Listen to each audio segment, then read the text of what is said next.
दैनिक सामनाचा निवासी संपादक म्हणून काम करत होतो.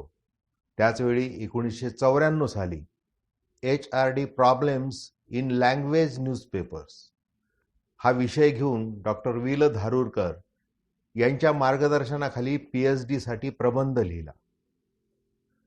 द्वाभ कर्णिक, अरविंद वैद्य, अरविंद पोतनीस, SK कुलकर्णी, केशवराव देशपांडे, राजेंद्र दर्डा, संजय राऊत, मनोहर कुलकर्णी, रत्नाकर कुलकर्णी, रेड्डी इत्यादी संपादक, व्यवस्थापक, विश्वस्त, मालक यांच्या विशेष मुलाखती घेतल्या होत्या.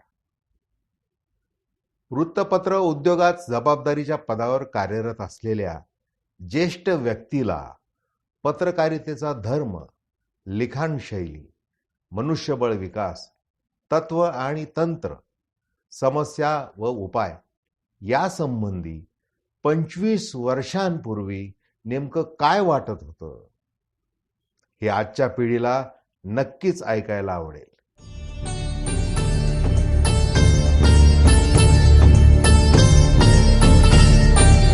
तत्व आणि तंत्र या दोन मुद्द्यापुरतं जर व्हायचं झालं तर तत्वामध्ये आपण पुष्कळ पुढे आहोत, तंत्रामध्ये तेवढेसे पुढे.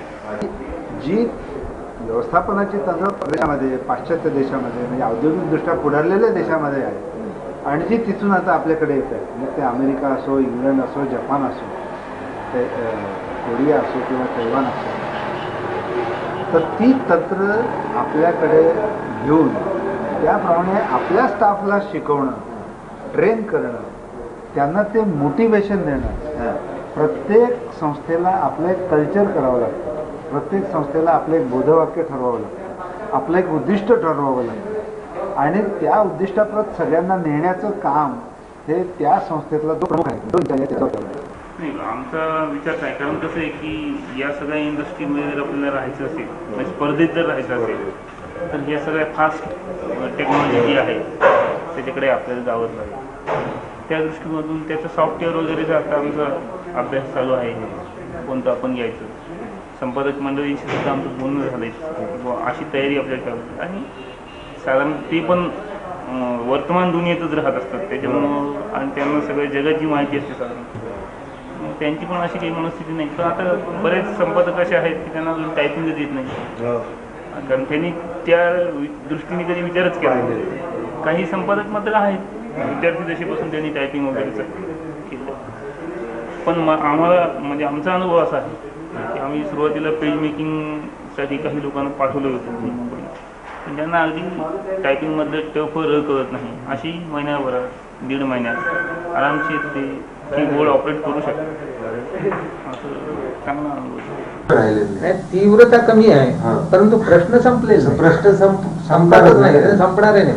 आता त्यासाठी मग जरा जी जिद्द लागते आणि जी चिकाटी पाहिजे ती आपण आता ठेवली पाहिजे. पण ही चिकाटी आणि जिद्द आता तुम्ही ज्या वेळेला म्हणालात ते मॅग्नेट्सच्या संदर्भामध्ये आम्ही टिकू शकत हे मात्र ही आपल्याला नाकारता येणार. आणि हे करत असताना आजच्या एक माझं मात्र स्वतःची खंत अशी आहे की हे नवीन नावाखाली ज्याला मार्केटिंग वगैरे जे काही म्हटलं, मार्केटिंग, या मार्केटिंगच्या नावाखाली तुम्ही काय करणार आहात? तुमचे काही नीती नियम वगैरे काही आहेत का? मार्केटिंग साठी सुद्धा काही आहेत का ते काहीच नाही आहे. माझा समजा एक माणसाचा अंक बाजारातून नाहीसा करायचा आणि माझं तिथे मला स्थापन करायचा अंक, तर मी काय काय करावं? याला काही मर्यादा, तर त्या मर्यादा कुठपर्यंत असाव्यात आणि त्याला मार्केटिंग कुठपर्यंत म्हणायचं? आता जर समजा माझा अंक एखाद्या मुलाकडून विकत घ्यायचे आणि ते सगळे नेऊन बाजारात जाण्यापूर्वी कुठल्या तरी एका खोलीमध्ये डंप करायचे, हे मार्केटिंग आहे का? त्याच्यानंतर जाहिरात मिळवण्याकरता तुम्ही काय करणार आहात? जाहिरात मिळवण्याकरता आज आमचे जे सगळे नियम आहेत ते सगळे उल्लंघन करून तुम्ही जाहिराती मिळवता. ते आमिष दाखवू नका, पण तुम्ही आमिष दाखवूनच जाहिरात मिळवता, निरनिराळ्या प्रकारे दबाव आणता.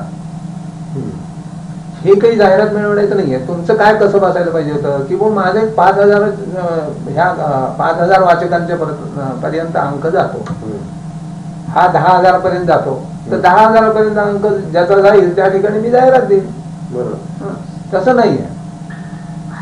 पण जाहिरात देणारा कोण, अमका तो कुठे अडचणीत आलाय त्या ठिकाणी त्याच्यावर आणखी दडपण आणायचं आणि ती जाहिरात मला कशी मिळवता येईल हे पाहायचं. भाग 6 जाहिरात व्यवसाय यासंबंधी ऐकण्यासाठी हे चॅनल अवश्य सबस्क्राईब करा.